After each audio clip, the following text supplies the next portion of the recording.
रीवा की धरती पर मध्य प्रदेश सरकार की ओर से और यशस्वी प्रधानमंत्री की ओर से दीपावली के इस पावन अवसर पर आप सबको बधाई देता हूं, आप सबका वंदन करता हूं।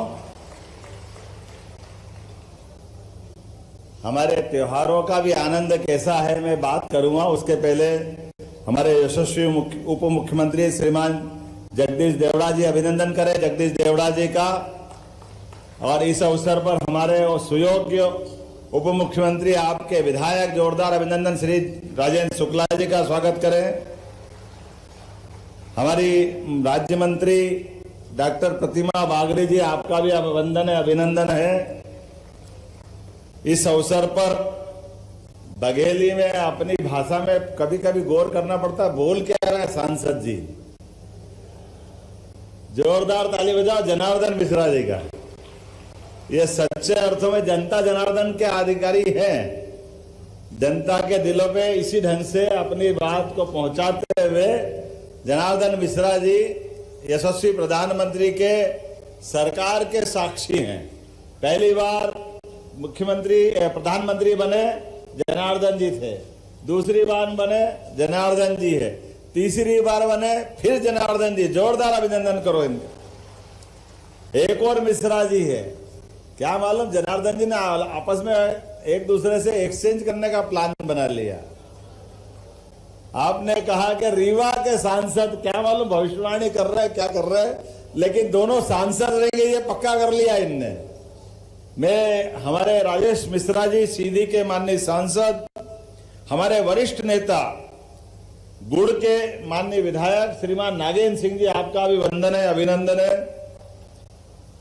हमारे दिवराज सिंह जी, जोरदार अभिनंदन करो हमारे अपने सुयोग्य विधायक श्रीमान दिवराज सिंह जी का। और इंजीनियर विधायक नरेंद्र प्रजापति जी का भी जोरदार अभिनंदन करें। इस अवसर पर सिद्धार्थ तिवारी जी त्योथर के माननीय विधायक, जोरदार अभिनंदन सिद्धार्थ भाई का भी।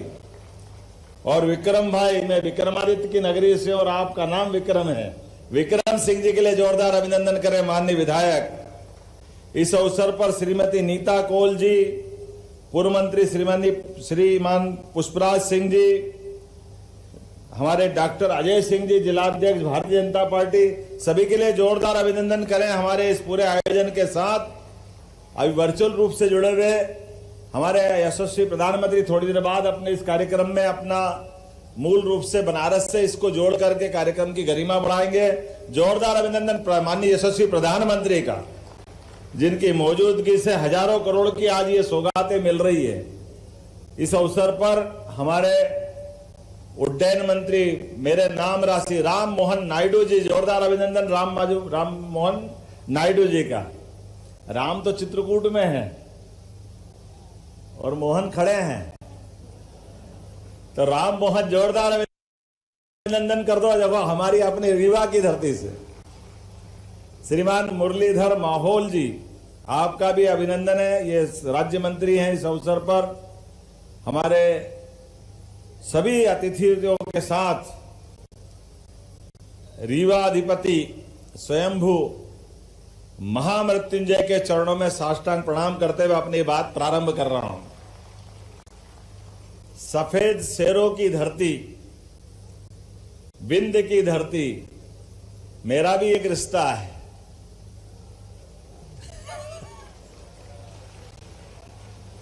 मैं अभी माननीय राजेंद्र जी से बात कर रहा था। राजेंद्र जी, मेरी शादी 93 में हुई, तब यहां रेल भी नहीं आती थी, मुझे सतना से उतर के आना पड़ता था, बड़ा मुश्किल जाता था। कहां रीवा पुराने वाला, रीवा में किस बात की कमी?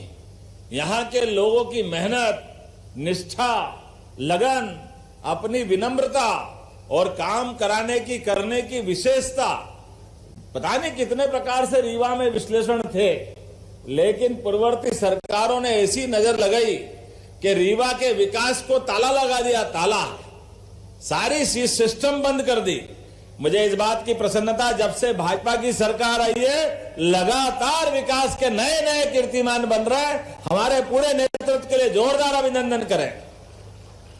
2003 के पहले स्वर्गीय भारत रत्न अटल बिहारी वाजपेयी जी के समय से गांव गांव में प्रधानमंत्री जो सड़क बनी, जोरदार अभिनंदन करें माननीय अटल बिहारी वाजपेयी जी के लिए। ये बदलते दौर में गांव में भी विकास नहीं करने दे रहे थे, शहर में भी विकास नहीं। पता नहीं कौन सी थ्योरी है। कांग्रेस के लोग सरकार बनाते हैं, लेकिन सरकार बनाने के बाद इतने छोटे मन के हो जाते हैं कि विकास से कोई लेने देना नहीं। इसीलिए मैं कभी कभी सोचता हूं, आप अंदाज लगा लो कि आप दिल्ली में बड़े बड़े नेता कांग्रेस के, बड़े राष्ट्रीय अध्यक्ष, पता नहीं क्या क्या है, लेकिन खुद दिल्ली में लड़ने से डरते हैं। अरे भैया, तुम दिल्ली के नेता हो, तुम्हारी 4 पीढ़ी से दिल्ली के नेता रहे हो, लेकिन आप बताओ अपना घर छोड़ के बाहर क्यों लड़ते हो? क्योंकि घर वाले भरोसा नहीं करते हैं। दिल्ली पूरा सुपड़ा साफ कर देती, जितनी जिताती है पूरी भाजपा को जिताती। मुझे इस बात की आनंद है। अभी बड़ी मुश्किल से इस चुनाव में कह रहे हम तो बिल्कुल बाल बाल रह गए। अरे बाल बाल कैसे रह गए? आप बताओ, दिल्ली की 7 लोकसभा सीट है और 7 की 7 सीट कांग्रेस सभी हारी। अब इसको जीतना बोलते कि हारना बोलते, अंधे को भी दिख रहा कि क्या हो रहा है। उसके बाद भी समझ में नहीं आएगी। पप्पू तीसरी बार भी हरियाणा में फेल हो गया, उसके बाद भी मानने को तैयार नहीं है। क्या मालूम क्या चक्कर है?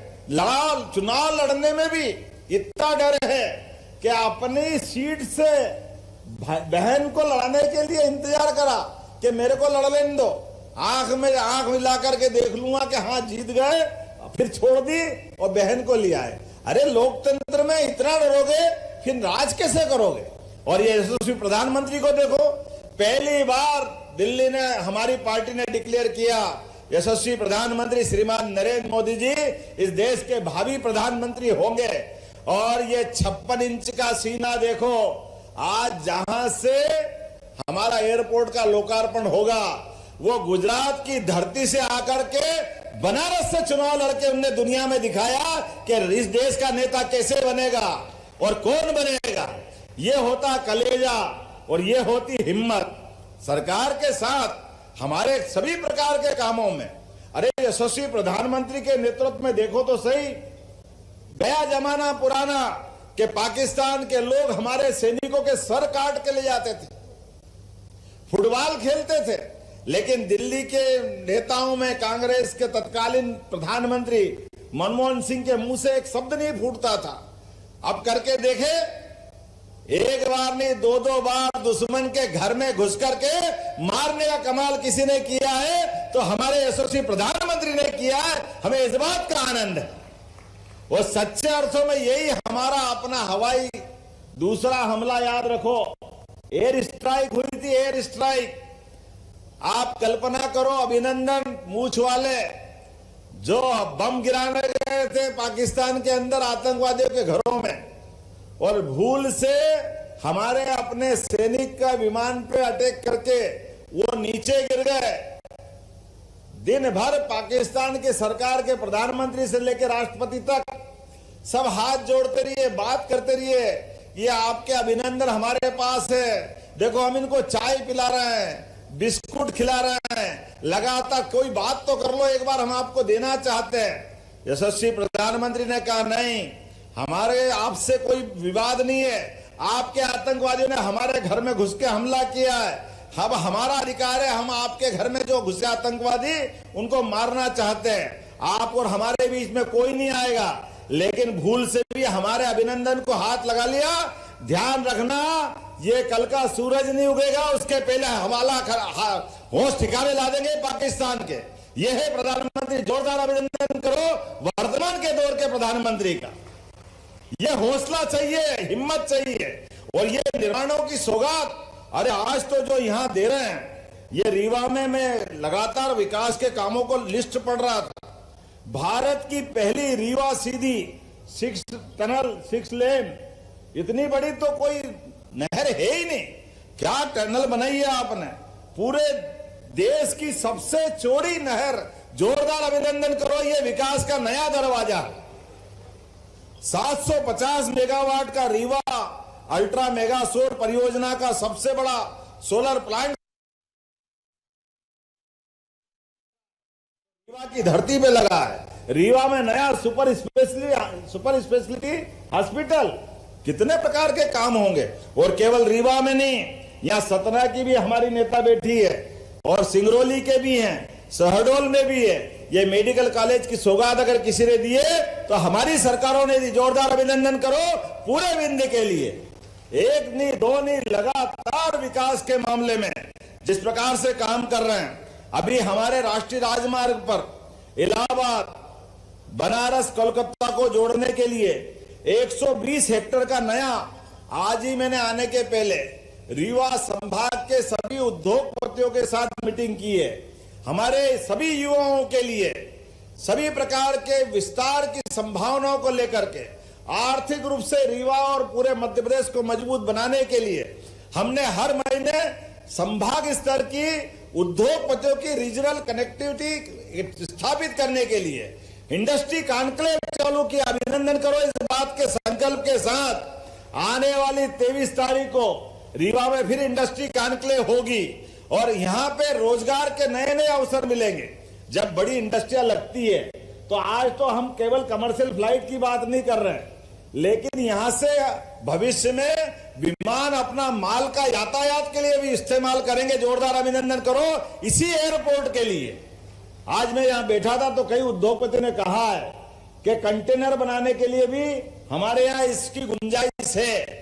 चिंता मत करो, कंटेनर बनाने के लिए जरूरत पड़ेगी तो रीवा में बनाने की मैं यही घोषणा करता हूं। निश्चित रूप से जो माल निर्यात करना चाहेंगे, खाली एक मामला नहीं, कितने प्रकार से आपकी जितनी खदानें हैं।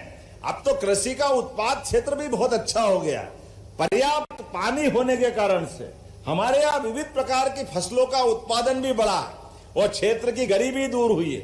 आने वाले समय में इसी क्रम को और आगे बढ़ाते हुए हमारे कृषि उत्पाद बनाने के लिए भी रीवा, सीधी, सतना, सिंगरौली, हर जिले के अंदर फूड इंडस्ट्री भी स्थापित की जाएगी और लगातार इसको प्रोत्साहन देने का काम करेंगे। राइस मिल के लिए बताया गया, राइस मिल काफी है यहाँ पे, कुछ कठिनाइयां हैं, लेकिन कोई राइस मिल के मसले में परेशानी आएगी, सरकार सबसे पहले उनके साथ खड़ी है, सारी कठिनाई दूर करेंगे। हमारे बीच में औद्योगिक दृष्टि से लगातार बढ़ाने के लिए आज तो मैं यहाँ, क्योंकि हमारी एयरपोर्ट की बात और एयरपोर्ट के मामले में आज देश भर में 6,125 करोड़ के निवेश से 7 एयरपोर्ट्स के विभिन्न प्रकार के अलग अलग कामों का, जिसमें रीवा भी शामिल है।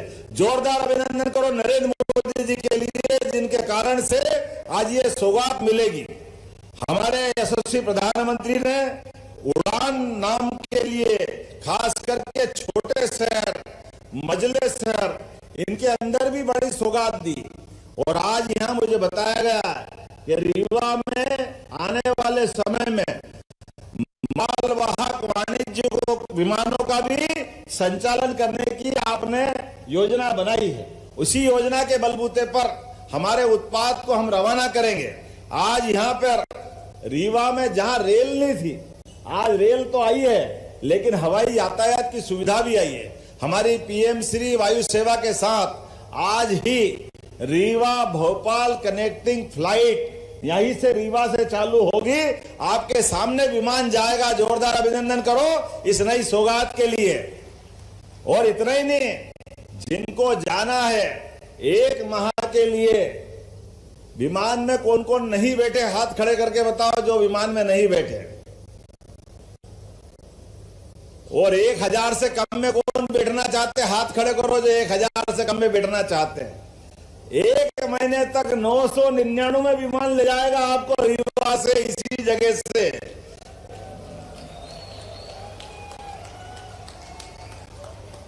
गया जमाना जब बड़े लोग हवाई जहाज में बैठते थे, हेलीकॉप्टर में बैठते थे।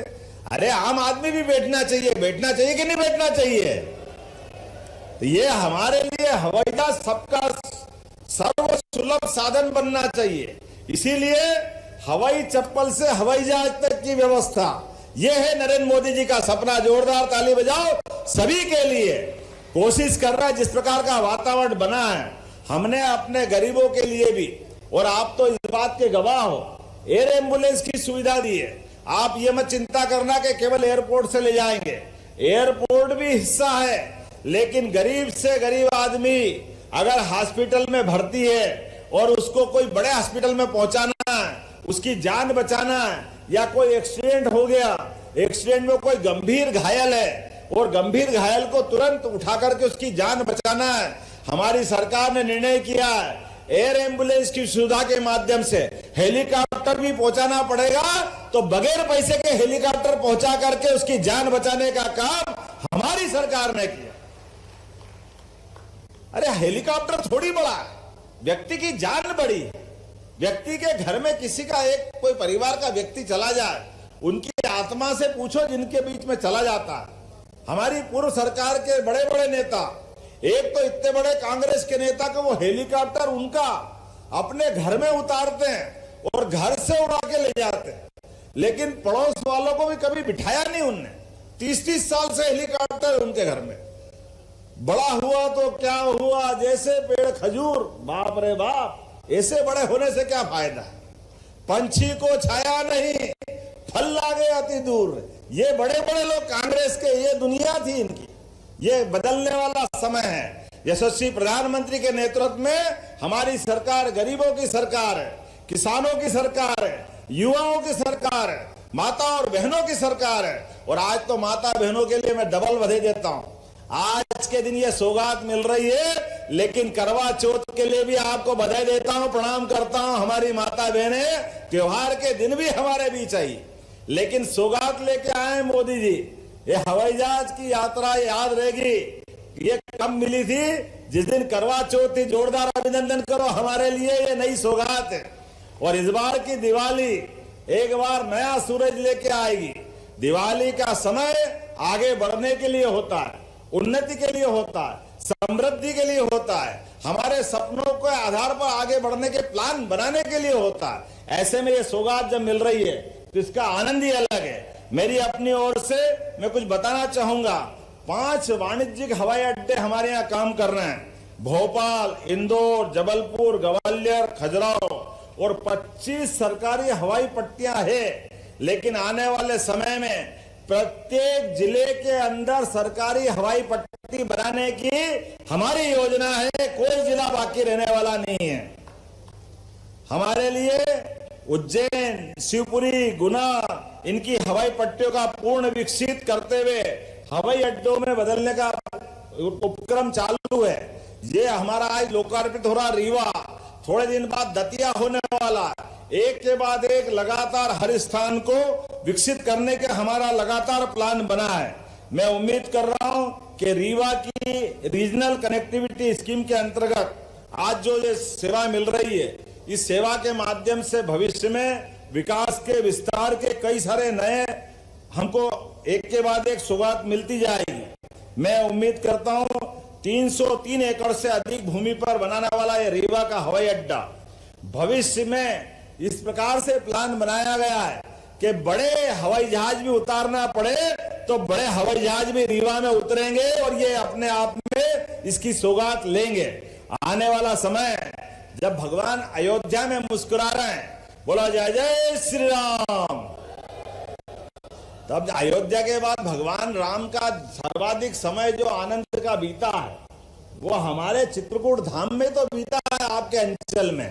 अब आने वाले समय में चित्रकूट के विकास के लिए भी विकास प्राधिकरण बनाया है और विकास प्राधिकरण के साथ साथ उत्तर प्रदेश सरकार और मध्य प्रदेश सरकार दोनों मिलकर के अपनी योजना बना रहे हैं। आने वाले समय में बड़े पैमाने पर धार्मिक पर्यटन का विकास के लिए चित्रकूट में भी पर्याप्त विकास किया जाएगा। एक नहीं, दो नहीं, ऐसी बहुत सारी बात कह सकते थे, लेकिन आज थोड़ा समय भी कम पड़ेगा। मुझे लगता है कि हमारे लिए बनारस का समय किनारे आया है,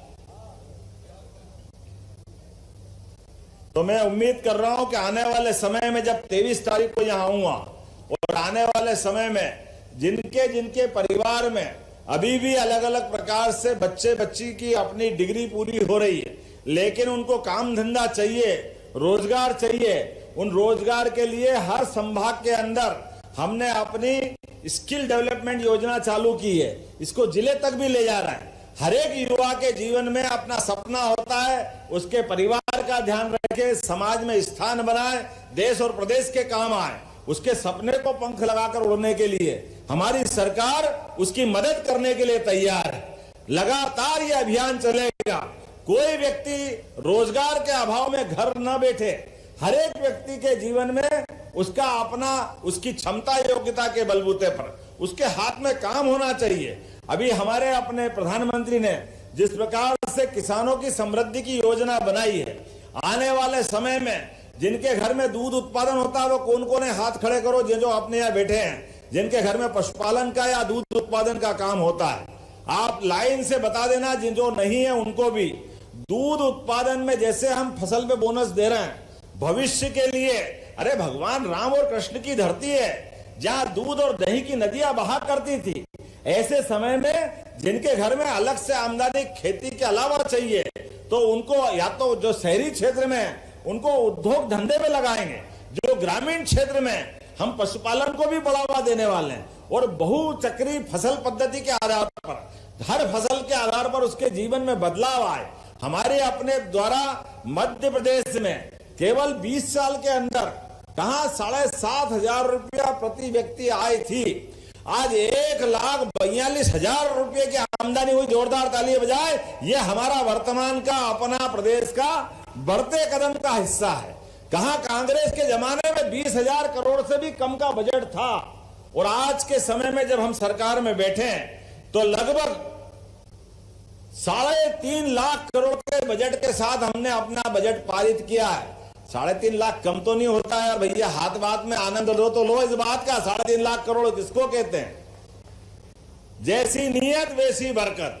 इसलिए सरकार ने कहा कि अभी तो 3.5 लाख है, लेकिन जैसे 5 साल का टेन्योर पूरा होगा 7 लाख करोड़ का ये बजट पहुंचेगा। 7 लाख करोड़ के आधार पर, क्योंकि सरकार का बजट किसी एक का नहीं होता, आपके और मेरे जेब का नहीं होता, लेकिन इसके माध्यम से विकास के सभी दरवाजे खुलते हैं, सभी प्रकार की संभावना बनती है। बदलते दौर में आने वाले समय में ऐसे विकास के और नए नए आयाम खड़े होते रहेंगे। मैं जिस प्रकार से अपने मित्र माननीय राजेंद्र शुक्ला जी को बधाई देता हूं, जगदीश देवड़ा जी, दोनों उप मुख्यमंत्री और सारे मंत्रीगणों को बधाई दीजिए। जिस प्रकार से ये काम कर रहे हैं, आने वाले समय में एक के बाद एक ऐसी कई सौगातें हमको मिलती जाएगी। खास करके आप अंदाज लगा लो, मेडिकल कॉलेज, हमारे यहाँ मेडिकल कॉलेज ये 2003 के पहले केवल 5 मेडिकल कॉलेज थे। अब कहां 1947 और मध्य प्रदेश बना 1956, केवल 5 मेडिकल कॉलेज। और आज हमारे पास वर्तमान में सरकारी स्तर पर, राजेंद्र जी कितने मेडिकल कॉलेज हुए? 14 और 3 17। आप बताओ कि 5 से 14 ये हो गए और 12 का अलग से टेंडर लगा है, तो 17 और 12 29 और 8 अलग बन रहे हैं, तो 29 और 8 सब मिलाकर के 37 मेडिकल कॉलेज 2 साल के अंदर होने वाले हैं। ये हमारी सरकार के काम। एक तरफ इनका काम, जैसे ना कोई सड़क, ना कोई बस अड्डा, ना कोई रेलवे स्टेशन, ना कोई एयरपोर्ट की तो कल्पना ही करना मुश्किल है। ये सिवाय झूठ बोल के बेवकूफ बनाने के कांग्रेस और उनकी पूर्ववर्ती सरकार ने लगातार जिस प्रकार से काम किया है और आज भी वही काम है, उससे बदल नहीं रहे। अरे भाई 5 साल है अभी, आप शांति पुष्टि रखो। आपको जनता ने आदेश नहीं दिया, जनादेश भाजपा को मिला है। हम लगातार विकास के काम कर रहे हैं। अभी भी जोर से बोलो, झूठ बोलो, वो झूठ बोल के भाग जाओ। लगातार जिस प्रकार से बातें कर रहे हैं, विकास का कोई विजन नहीं। अरे आओ, जिस दिन चुनाव होगा उस दिन निपट लेंगे। आज बताओ, विकास के मामले में 5 साल तो आपको घर बैठना ही है, क्योंकि इतने वोट मिले बीजेपी को, इतने प्रकार से जिताया है। आप बताओ, 163 की जीत, जोरदार ताली बजाओ। ये किसको कहते हैं 163 विधानसभा की? कुछ बचा ही नहीं है। ये तो विधानसभा थी, ये इंटरवल पहले की फिल्म थी। अब लोकसभा आई, लोकसभा में तो जो रिकॉर्ड बनाया, भूतो न भविष्यति, अब इस रिकॉर्ड को कोई तोड़ नहीं सकता है, केवल बराबरी करेगा। नरेंद्र मोदी जी ने कहा कि तीसरी बार सरकार बनाना है, हमने सबने तय किया है। कि डंके की चोट बनेगी, तो 29 की 29 ही लोकसभा हमारे पास आई। ये वर्तमान का समय है, 29 की 29। अब इस रिकॉर्ड को कोई तोड़ नहीं सकता। बाद का फिर उपचुनाव आया, उस उपचुनाव में भी हम जीते। लगातार एक के बाद एक, ये चुनाव नहीं जीत रहे हैं, ये जनता का आशीर्वाद मिल रहा है, ये जनता का भरोसा है, ये विकास का मॉडल है। सरकार के साथ माननीय मोदी जी का नेतृत्व है, विश्व की सबसे बड़ी पार्टी है। अरे कितना अच्छा लगता है अपने को आनंद के साथ। माननीय मोदी जी के लिए अमेरिका भी पलक पावड़े बिछा के तैयार। अब तो ये मुश्किल है कि ज्यादा लंबी अच्छी दोस्ती किससे है। इधर पुतिन भी तैयार। हमको तो वो शोले का डायलॉग याद आ जाता है, जब धर्मेंद्र वो टंकी पे चढ़ के बोलता है। क्या डायलॉग था राजन जी? ऊपर धर्मेंद्र जी के डायलॉग बोलता है, शादी का मामला था कि मौसी भी तैयार और बसंती भी तैयार, शादी किससे करूं।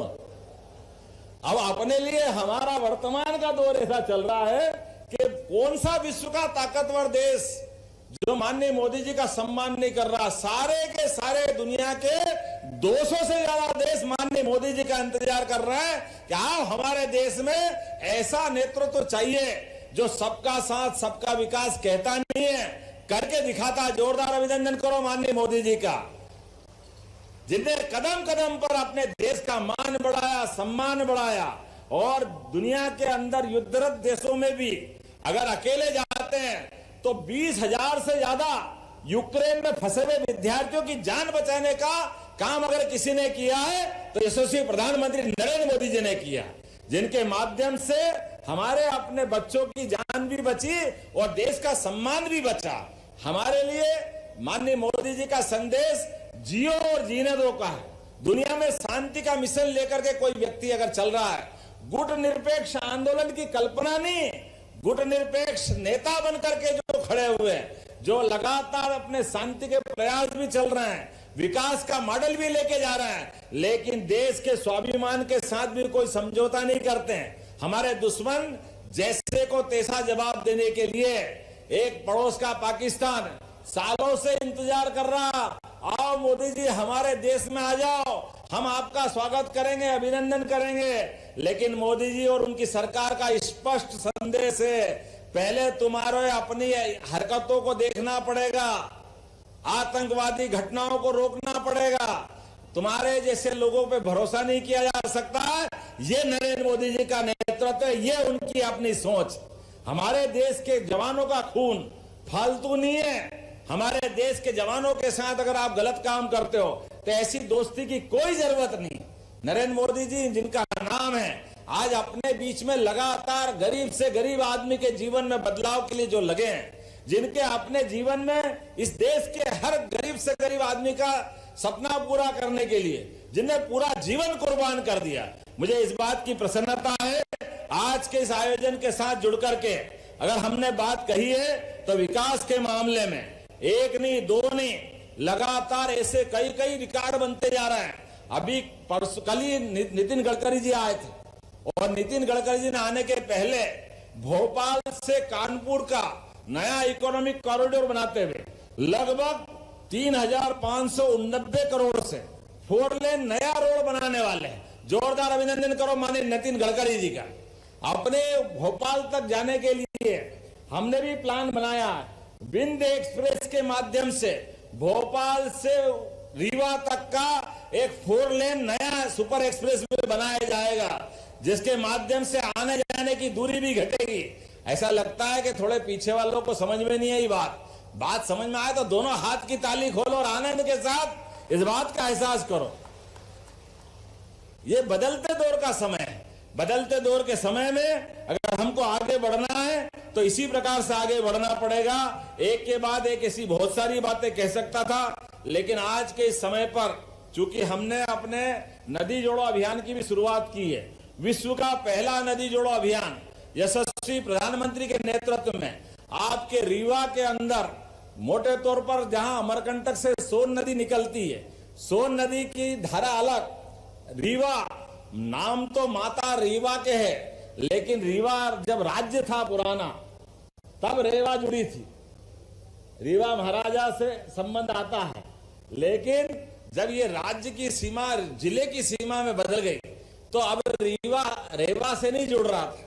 लेकिन मुझे इस बात की प्रसन्नता है, हमने लगातार प्रयास किया, अगले साल तक रीवा में भी रेवा की धारा आ जाएगी, इसलिए हम लगातार लगे हैं। ये बदलते दौर का समय है।